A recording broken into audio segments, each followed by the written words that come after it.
하나님 말씀은요, 누가복음 11장 1절에서 4절입니다.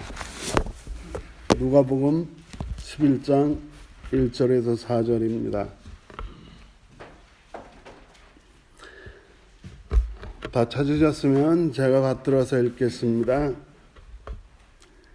예수께서 어떤 곳에서 기도하고 계셨는데 기도를 마치셨을 때 그의 제자들 가운데 한 사람이 그에게 말하였다. 주님, 요한이 자기 제자들에게 기도하는 것을 가르쳐 준 것과 같이 우리에게도 그것을 가르쳐 주십시오. 예수께서 그들에게 말씀하셨다. 너희는 기도할 때 이렇게 말하여라. 아버지, 그 이름을 거룩하게 하여 주시고 그 나라를 오게 하여 주십시오. 날마다 우리에게 일용할 양식을 내려주십시오. 우리의 죄를 용서하여 주십시오. 우리에게 빚진 모든 사람을 우리가 용서합니다. 우리를 시험에 들지 않게 하여 주십시오. 아멘.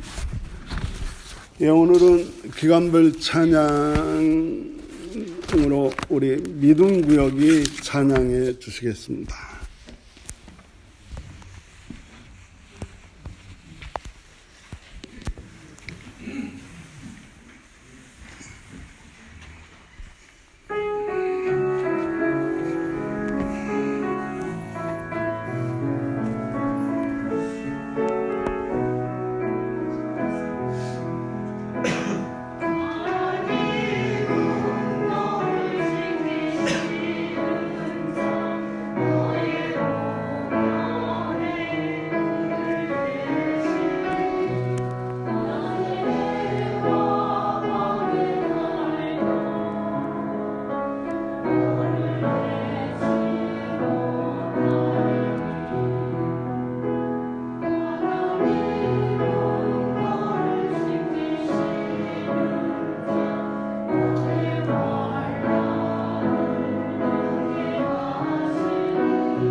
아멘.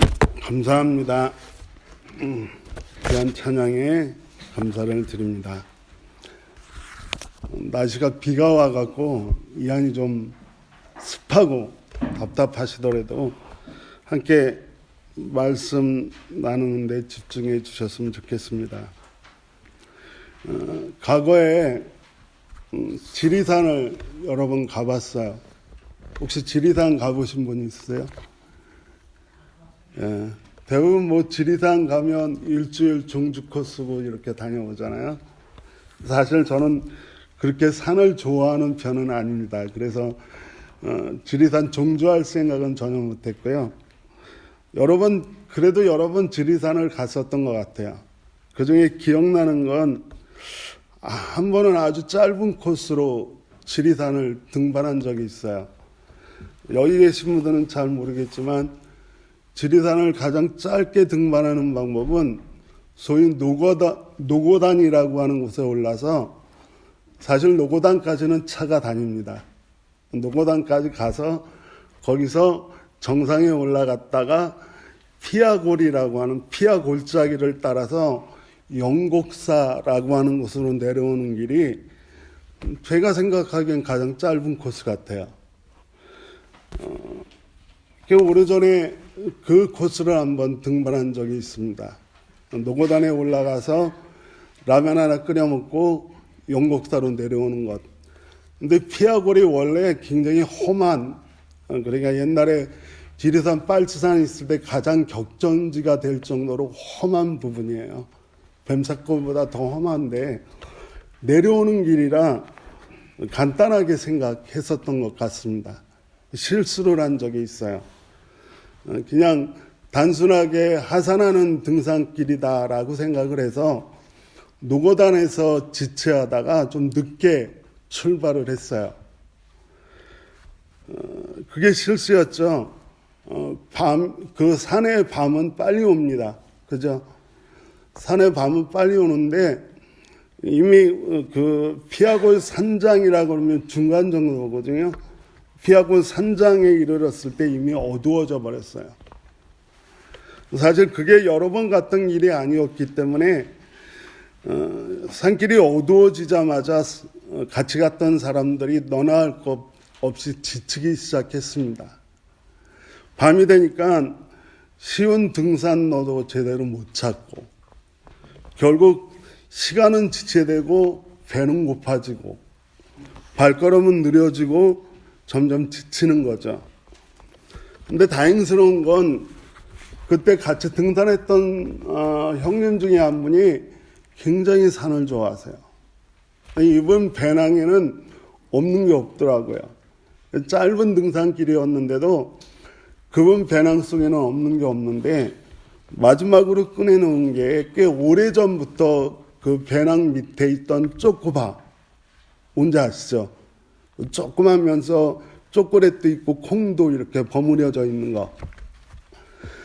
그 쪼꼬바가 여러 개 있는데 다 지쳤을 때 그 형님이 그 쪼꼬바 하나씩을 나눠주니까 거짓말같이 정말 지쳤던 몸에 열이 나고 힘이 생기더라고요. 가끔 저는 그래서 그런 생각을 합니다. 작은 것 하나였는데 어떻게 이렇게 금방 힘이 날까? 이게 바로 인스턴트의 힘인데, 그러니까 이게 지속되는 힘이 아니라 반짝 신나게 만드는 효과가 있는 거죠. 근데 제가 왜 이런 얘기를 했냐, 처음에 서두에 꺼냈냐 하면 정반대의 얘기를 하기 위해서 이 얘기를 꺼냈습니다. 정반대의 얘기는 이런 겁니다. 가르침. 누가 누군가를 가르치는 것은 절대로 조금 아까 말씀드린 인스턴트 식품처럼 금방 효과가 나지 않습니다. 반대로 왜 먹물이 그 종이에 오랫동안 스며들면서 그 아름다움을 드러내는 것처럼 꽤 많은 시간이 서서히 가르침이 우리의 삶 속에 들어오는 거죠. 소위 우리는 영적인 가르침이라고 하는 것도 마찬가지입니다. 이건 인스턴트 식품처럼 잠깐 먹어서 확 좋아지는 게 아니고 영적인 생활이라고 하는 것이 굉장히 오랫동안 지속되고 끊임없이 우리 안에서 행해져야 그래야 우리의 삶의 영적인 삶을 알아지게 되고 배워지게 된다는 겁니다. 그래서 옛날에 영적 생활을 하는 사람들의 금언이 하나 있는데요. 라틴어인데 네모다투 크루톤 논 하베트라고 하는 라틴어 금언이 있는데 모르셔도 됩니다. 뜻은 이런 뜻이에요. 어느 누구도 자신이 가지지 않은 것을 결코 남에게 줄 수 없다. 그러니까 자기 자신이 오랫동안 자신 몸 안에서 뭔가를 만들어내지 않으면 누군가를 그것으로 가르칠 수 없다라고 하는 영적 생활의 근본입니다. 저는 오늘 바로 이런 생각을 하고 본문을 좀 바라다 보려고 합니다. 오늘 우리가 정말 사랑하시는 주님, 그 예수님의 삶 속에 오래된 먹물처럼 그렇게 배어서, 그래서 그 오래된 먹물의 아름다움처럼 우리에게 전달되고 있는 우리를 가르쳐주는 게 무엇일까? 라고 하는 궁금증을 가지고 말씀을 나누려고 합니다. 첫 번째로 저는 그것의 정체를 예수께서는 언제나 기도하고 계셨다라고 하는 것을 말씀드리고 싶습니다. 예수께서 기도하고 계셨다라고 하는 것은 절대로 낯선 모습이 아닙니다. 사실 그리스도인들에게 기도하는 모습이라고 하는 게 낯설어지면 그때부터 우리 영적인 생활에 문제가 생기는 겁니다. 하지만 예수께서 기도하고 계셨다라고 하는 이 모습은 복음서 전체를 보더라도 결코 낯선 모습이 아닙니다. 그분은 우리의 그리스도이시고 메시아이십니다. 그분은 우리의 주인 되시는 분일 뿐만 아니라 우리를 구원해 주시는 분입니다. 그분이 우리의 주인이시며 그리고 우리를 구원해 주시는 분이다라고 하는 그 모습을 예수님의 삶의 방식 중에 가장 강력하게 증명하고 있는 게 있다면 그것은 예수께서 언제나 기도하는 모습이셨다라고 하는 겁니다. 누가복음 3장을 보면 우리가 오늘 본문을 누가복음으로 선택했으니까요. 누가복음 3장을 보면 예수께서 세례 요한에게 세례를 받으러 요단강으로 나오신 이야기가 있습니다. 우리가 너무나 잘 아는 이야기죠. 예수께서 세례 요한에게 세례를 받으러 요단강에 나오셨다. 그 부분을 누가는 이렇게 기록합니다. 누가복음 3장인데요. 누가복음 3장에서 누가는 이 부분을 이렇게 기록합니다. 백성들이 모두 세례를 받았다. 예수께서도 세례를 받으시고 기도하시는데 하늘이 열리고 성령이 비둘기 같은 형체로 예수 위에 내려오셨다. 그리고 하늘에서 이런 소리가 울려왔다. 너는 내 사랑하는 아들이요 나는 너를 좋아한다. 사실 우리는 예수님이 요단강에 세례를 받으시러 나오는 장면에 세례를 받으시고 기도하시는데 라고 하는 이 중요한 모습을 잃어버릴 때가 너무나 많습니다. 누가는 바로 예수께서 그 공생의 삶을 처음 시작할 때 그가 세례를 받으면서 그 세례에 너무 감격해서 기도하고 있는데 하늘문이 열리고 하늘에서 소리가 들려왔다라고 기록합니다. 다시 누가복음 6장에 예수님 생애에 있어서 정말 중요한 것 굉장히 많죠. 그중에 우리가 예수님 생애에 있어서 예수님과 더불어 공생애를 지냈던 제자들을 선택하고 부르시는 장면이 중요하다라고 생각을 합니다. 예수님 생애에서 12명의 제자 중요성 여기서 설명 안 해도 충분히 여러분 알고 계실 거라고 믿습니다. 누가가 바로 예수께서 이 12명을 마지막으로 인정하시는 장면을 기록해요. 누가복음 6장에 이렇게 기록합니다. 그 무렵에 예수께서 기도하려고 산으로 떠나가서 밤을 새우면서 하나님께 기도하셨다. 날이 밝았을 때 예수께서 자기 제자들을 부르시고 그 가운데 12를 뽑으셨다. 그는 그들을 사도라고도 불렀다. 우리 12명의 사도의 중요성은 아는데 예수께서 그들을 부르실 때 어떤 모습으로 부르셨는지 누가는 바로 여기에 강조점을 두고 있는 것 같아요. 예수께서는 12명의 사도들을 다 선택해 놓으시고 밤에 산에 올라가서 밤새도록 기도하시고 나서 새벽 미명에 내려와 12명의 사도들을, 제자들을 불러서 앞으로 너희들이 사도들이라고 말씀하셨습니다. 기도하셨습니다. 예수님의 생애에 있어서 십자가, 조롱, 멸시, 그리고 죽음, 그 순간 위에서 예수께서 오셨다라고 해도 여러분은 저에게 반론을 제기하지 않으실 겁니다.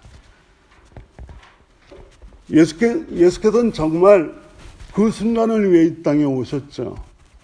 근데 그 순간이 다가오자 예수께서는 그 순간을 어떻게 맞이하셨을까? 예수님의 생애에 있어서 가장 절정인 순간, 십자가를 맞이하고 고난과 고통을 맞이하는 그 순간을 예수님은 어떤 모습으로 맞이하셨을까? 누가는 누가복음 22장에서 그 순간을 이렇게 기록합니다. 예수께서 나가시어 늘 하시던 대로 올리브산으로 가시니 제자들도 그를 따라갔다. 그곳에 이르러 예수께서 제자들에게 말씀하시기를 시험에 빠지지 않도록 기도하여라 하신 뒤에 그들과 헤어져 돌을 던져서 닿을 만한 거리에 가서 무릎을 꿇고 이렇게 기도하셨다. 아버지, 만일 아버지의 뜻이면 내게서 이 잔을 거두어 주십시오. 그러나 내 뜻대로 되게 하지 마시고 아버지의 뜻대로 되게 하여 주십시오. 그때 천사가 하늘로부터 그에게 나타나서 힘을 복돋아 드렸다. 예수께서 고뇌에 차서 더욱 간절히 기도하시니 땀이 핏방울같이 되어서 땅에 떨어졌다. 우리가 알고 있는 대로 누가는 결코 비현실적인 사람이 아닙니다. 우리가 알고 있는 대로 누가는 굉장히 사실적인 사람이고 과학적인 사람이기까지도 합니다. 근데 누가가 이 마지막 예수께서 당신이 오신 목적대로 그 인생의 절정인 십자가 고난을 받아들일 때 누가는 그렇게 이야기합니다. 그분께서 기도하시는데 천사가 하늘로부터 내려와서 그에게 힘을 주었다. 마치 본 것처럼. 우리는 기도가 비과학적이라고 생각합니다. 조금 강도를 낮추면 확증되지 않은 바보스러운 방법. 그래서 기도가 방법입니다. 기도하십시오. 기도가 방법입니다. 라고 말하면 대부분 속으로 그렇게 생각하실 겁니다. 그럴 리가요. 다른 방법이 더 효과적입니다. 사실은 우린 늘 기도보다 더 효과적이고 과학적이고 그리고 가성비 높은 방법이 있다라고 생각을 합니다. 하지만 오늘 누가복음 22장 43절 44절에서 그분이 간절히 기도하는데 땀이 핏방울같이 되어서 땅에 떨어졌다라고 하는 이 기절을 보면 예수의 삶, 예수께서 살아가는 날 동안 기도의 삶이 얼마나 중요하고 그 기도의 삶에 얼마나 자신의 모든 걸 집중시키고 있는지를 보여주는 겁니다. 그러나 우리는 누가복음 22장 45절 46절에 머물러 있습니다. 기도를 마치고 일어나 예수께서 제자들에게 와서 보니 그들이 슬픔에 지쳐서 잠들어 있었다. 그래서 그들에게 말씀하셨다. 왜들 자고 있느냐? 시험에 빠지지 않도록 일어나 기도하여. 기도하지 않는 그리스도인은 영적으로 잠든 상태입니다. 기도를 멈춘 그리스도인의 삶은 시험에 빠질 수밖에 없습니다. 예수께서 그분의 삶과 방식으로 우리에게 오늘도 하시는 말씀, 아까 말씀드렸지만 간단한 인스턴트가 아니라 예수께서 스스로 그 삶 속에 깊이 먹어 들어오는 먹물처럼 우리에게 그 아름다움처럼 말씀하시는 말씀이 기도하십시오. 기도해야 됩니다. 라고 하는 말씀이라고 믿습니다. 두 번째로, 그래도 참 다행스러운 건, 그 복음서 안에 예수께서 기도하시는 모습에 아마 제자들이 감동받은 것 같아요. 그래서 아마 우리가 기도하라고 하는 말씀을 따라 사는 기도하는 삶을 살아가겠다고 결심하게 되는 아주 중요한 동기가 오늘 본문에 나오는데, 누가는 요한의 덕분이라고 돌리고 있지만 사실은 요한의 덕분이 아니라 복음서 어디도 제자들이 스스로 기도를 가르쳐 달라고 예수께 요청한 구절이 없어요. 오늘 이 본문이 유일합니다. 제자들이 어떤 이유에서든지 제자들이 예수께 그러면 어떻게 기도해야 됩니까? 라고 묻습니다. 정말 총각을 아끼지 않고 오늘 본문을 보면 예수께서 즉시 응답하십니다. 이렇게 기도하라.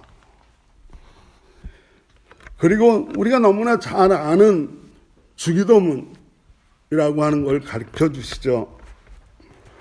사실 우린 주기도문을 좀 다시 한번 생각해 보셔야 됩니다.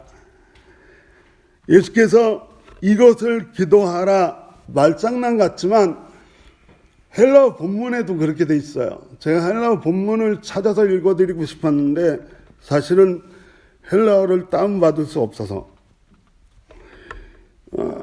이것을 기도하라라고 말씀하시지 않고 이렇게 기도하라라고 말씀하셨어요. 이것은 다시 말해서 주기도문이라고 하는 게 의미 없이 반복하고 외우는 주문이 아니다라고 하는 겁니다. 예수께서는 우리에게 의미 없이 반복하고 외울 주문을 가르쳐 주실 생각이 없습니다. 그분은 우리에게 무엇을 기도하라라고 하는 것이 아니라 어떻게 기도해야 될지를 가르쳐 주십니다. 어떻게 기도해야 할지를, 기도에 담아져야 될 우리의 지향과 그리고 우리가 기도하면서 어떻게 기도해야 될지를 가르쳐 주시는 겁니다. 오늘 주기도문은 주문이 아니라 우리가 하는 모든 기도의 하나의 모범입니다. 유대인 탈무드에 이런 이야기가 나옵니다. 예배를 드리고 있는데 유난히 큰 목소리로 기도하는 빵집 주인 아저씨가 있었습니다. 빵집 주인 아저씨가 아주 유난히 큰 소리로 기도합니다. 그 빵집 주인 아저씨의 목소리 10명이 넘는 목소리보다 더 컸다라고 탈무드에 써 있습니다. 그때 옆에서 예배하던 사람이 이렇게 말했답니다. 하나님께서는 당신의 목소리는 작게 하고 당신이 오늘 만들 빵은 더 크게 만들기를 더 원하십니다. 무슨 얘기인지 알아들으셨어요? 하나님께서는 당신의 목소리는, 기도하는 목소리는 작아지되 당신이 오늘 만들 빵은 누군가를 위해 더 크게 만들어지길 원한다 라고 얘기하니까 그 자리에 있던 사람들이 끄덕거렸다라고 탈무드에 나와 있습니다. 유대인들은 그렇죠. 유대인은 우리 기독교의 뿌리이니까 유대인들은 기도를 히트팔렛이라고 하는 의미로 가지고 있답니다. 히트팔렛이라고 하는 이것은 스스로 평가하다, 자기를 달아오다. 그러니까 유대인들이 기도를 생각할 때는 우리는 흔히 기도하면 요청이라고 생각하는데 유대인들이 생각하는 기도는 자기가 하고 있는 그 기도에 자신을 달아보는 겁니다. 스스로의 행위가 얼마나 옳았는지, 그리고 스스로가 얼마나 세상을 좋게 만들었는지를 묻는 겁니다. 그런 의미에서 예수께서 가르쳐 주신 주기도문은 주문이 아니라, 우리가 주문을 외우는 것이 아니라, 주기도문을 할 때마다 주문을 외우는 것이 아니라 그 모범적인 기도에 우리 자신의 삶을 바라보는 겁니다. 하나님을 아버지라고 부를 만한 삶을 우리가 살았는지 바라보는 겁니다. 하나님 아버지, 우리가 하나님을 아버지라고 부를 만한 삶을 살고 있는지 우리 자신을 바라보는 겁니다. 주님의 이름이 거룩히 여김을 받으시고 내 삶이 주님의 이름을 거룩하게 여기고 있는지를 바라보는 겁니다.